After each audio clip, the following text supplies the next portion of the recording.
guys, it's Jamie. I'm gonna do my birth plan video. If you haven't seen already, I just uploaded my 29-week pregnancy update, and I am gonna record at the same time, the same day. So that's why I'm wearing the same thing. Hair looks the same. So I'm not gross. I'm not wearing the same clothes for days at a time. But this is really the only time I have to do it all week, and I really kind of wanted to get it done while I can. Sorry, I need to sneeze. It's not coming. So basically, it's gonna be really kind of like a informal kind of video. I have my birth plan on my phone, so I'm basically just gonna read like per section and tell you what I've chosen, my wishes. All right. So this is baby number 3, and originally I wanted a home birth, but our insurance is crazy, and I think it has a lot to do with just how our medical practice is here in the States. It is free, literally free for me to birth in a hospital with all the interventions, all the drugs, all that stuff, but it is cost thousands of dollars out of my pocket to have a home birth. And my husband just was not willing to front the money for that. He's okay with me having a home birth, but he's more of a hospital kind of guy. He just wants me to be safe and be sure. I know, and he knows. We've watched the videos. We've done a lot of research, and he knows home births are safe. And he was perfectly fine if I could work it out to where it wasn't gonna cost an arm and a leg.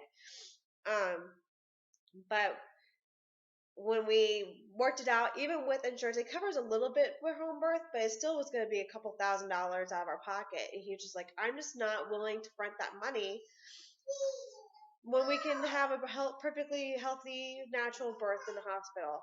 So, and there was my arguments. It's whatever, but I just told him I don't even want to hear about it when it comes to like pain meds or anything like that. I don't want it. Don't mention it. If you know a nurse is going to mention it, you better get her the heck out of my room. I just don't want it.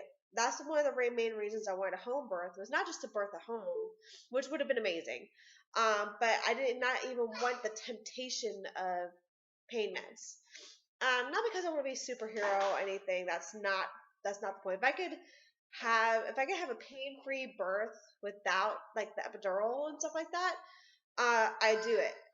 But I was traumatized by the epidural with my last two, more so with my first than my second. But I just not willing. I'm still having back issues because of it.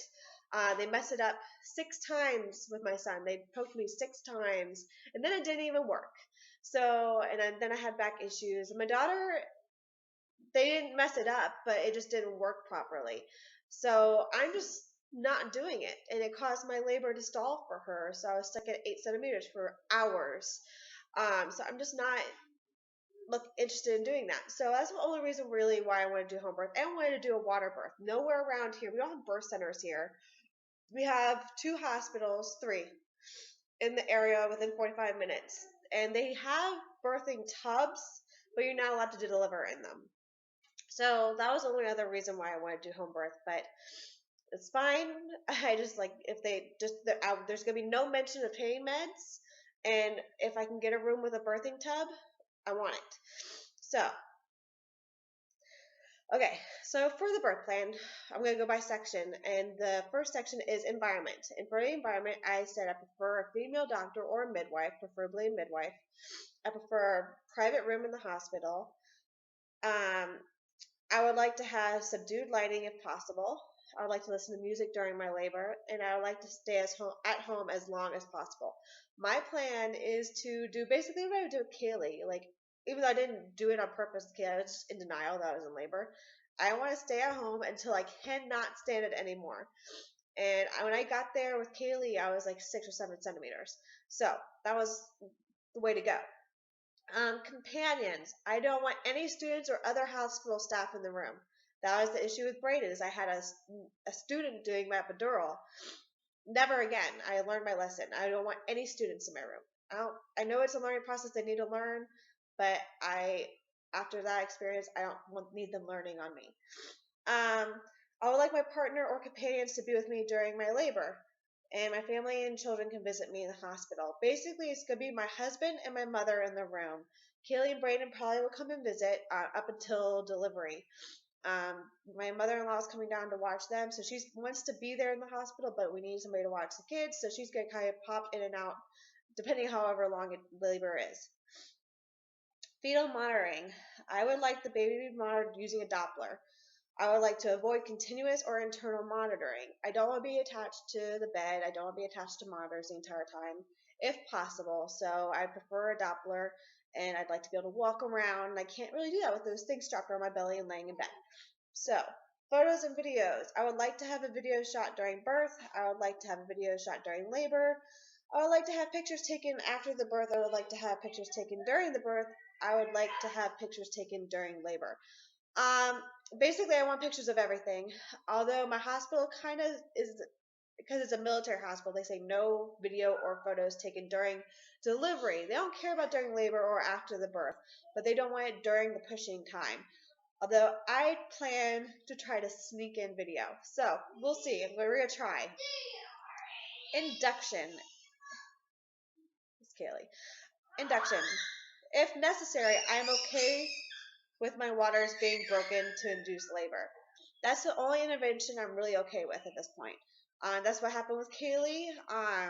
When I stalled at 8 centimeters after I got epidural, they wanted to put me on Pitocin, and I was like, no, Pitocin makes stronger contractions, and of course, the rule of thumb is after one intervention comes another and another and another. And I find that water breaking is more of a more natural induction than intervention than anything. And of course, as soon as they broke my water, she was out in 40 minutes. If possible, I like to try natural methods to induce labor before synthetic.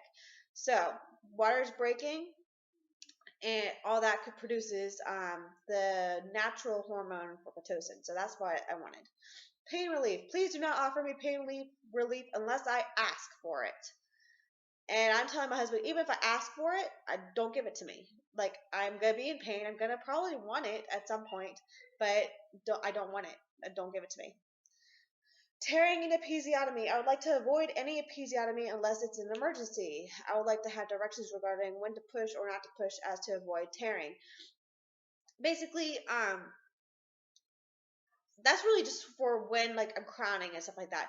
Otherwise, I would like to push when I feel the need to push, like when I have contractions or I feel like at one point during labor, your body basically starts pushing for you.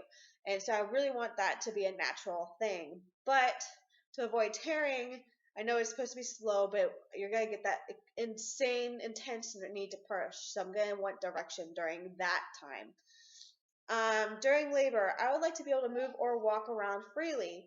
I would like to be free to eat and drink when I want to. That's probably not going to happen with my hospital, but it's in there. I would like to try various birthing positions. Please remind me to drink regularly and use the bathroom. I'm not a big water person, and I'd like to avoid having an IV, so I want them to keep bringing me water and telling me to drink. Cesarean birth. Do not perform a hysterectomy unless the only option is to save my life. I would like my partner or companion to be with me if I have cesarean birth. I would like my baby to be given to my partner immediately after delivery. I do not want nurses holding my baby before my husband. Other than just bringing him over to him. I do not that was a big issue with my son, although I didn't have a cesarean. They were having issues with my bleeding and my tearing, so they were stitching me up, and a nurse held my son. They would not give him to my husband. So for the first 20 minutes of life, a nurse was holding my child, and no. You okay, Kaylee? Okay. I would like to have the screen lowered so that I can see the delivery. If an emergency cesarean is required, I would like to stay awake. If possible, I would like to avoid a cesarean birth. Delivery. I would like to be free to decide my own position for labor. I like to push when I feel like doing it rather than being told when to push. I would like to use a mirror to help motivate me to push the baby out. Birthing equipment. I plan to use a birthing pool. If it is not available, I would like to have access to a bath or shower. I plan to use a labor ball. I plan to use a squatting bar. Excuse me. After delivery. If possible, I do not want to be separated from my baby after delivery at any time. If possible, do not want to have the cord traction, precision injection, or manual removal of placenta unless there is an emergency. My husband will stay with our baby if there is an emergency. We would like to have skin-to-skin contact and time to bond with the baby as soon as possible after delivery. We would like to pick up our baby and determine the sex for ourselves. We would not like any vitamin K to be given to our baby unless our baby is born by forceps, vacuum extractor, or cesarean. Umbilical cord. I don't want the umbilical cord to be cut immediately, but want to wait until it stops pulsating so that the baby gets all the remaining cord blood. I like my partner to cut the umbilical cord. Feeding. I like to breastfeed my baby as soon as possible after birth. The golden hour is super important, and that's, I want the baby to come immediately from my vagina to my chest. And I don't want her leaving until like after the first hour. First hour, she's going to be skin to skin and breastfeeding and nothing else. They can weigh her and do the APGAR and everything after. As long as she's like breathing and doing everything fine. Of course, if there's something wrong, they can take the baby away. I'm not saying that. But as long as everything's healthy and perfect, there's no reason for her to ever, there's no reason for her to leave me until after the first hour. I will be taking my placenta home to be encapsulated. I will provide the cooler and Ziploc bag. I'll be provided for the hospital. Ice will be provided by the hospital. So, yeah, I plan on having my placenta encapsulated this time. I've never had that done before, but, the benefits outweigh, there's no risk. So why not give it a try? It's still not 100% proven that it has any real effect, but why not? I see a lot of potential in it. I see a lot of good things about it. Tons of other animals eat their placenta. I don't plan on eating it. I plan on having it in a little pill form so I don't taste it and it's not like gross looking. I know a lot of people do the smoothies or they'll eat like a raw piece and I'm like, ugh, that's not for me. That's a little too much. But I do think it has a lot of potential because the placenta carries so much nutrients, and then when it comes out, all that nutrients, all the vitamins are just gone. And apparently, that's a lot of a reason, a cause for postpartum depression because all those hormones and vitamins are just leaving, and it's like it's intense for your body. They're just gone. So that's my birth plan. Yay! It's pretty specific. I'm kind of firm on it. I know births don't really go as planned, and I'm prepared. I'm prepared for that, and I'm okay with that if it doesn't. But as long as everything is going smoothly, I want what I want. So that's just after my son's experience and having basically my birth plan thrown out completely out the window and having everything I did not want done out of my control, then the epidural being traumatic. It was a horrible, horrible, horrible 36 hours of labor, and it was scary. My daughter was super smooth. We had no medication other than the epidural. Like I didn't even have the IV in until I got the epidural, and it was smooth sailing other than the water breaking. And this time she's singing. As long as I don't get the epidural, I think I won't stall out like that, and then it'll just be even more smooth and a quicker, smoother labor. I was fine up until I got the epidural. I probably could have done it without it, but I just got it. And I just want a different experience this time. It's my last baby.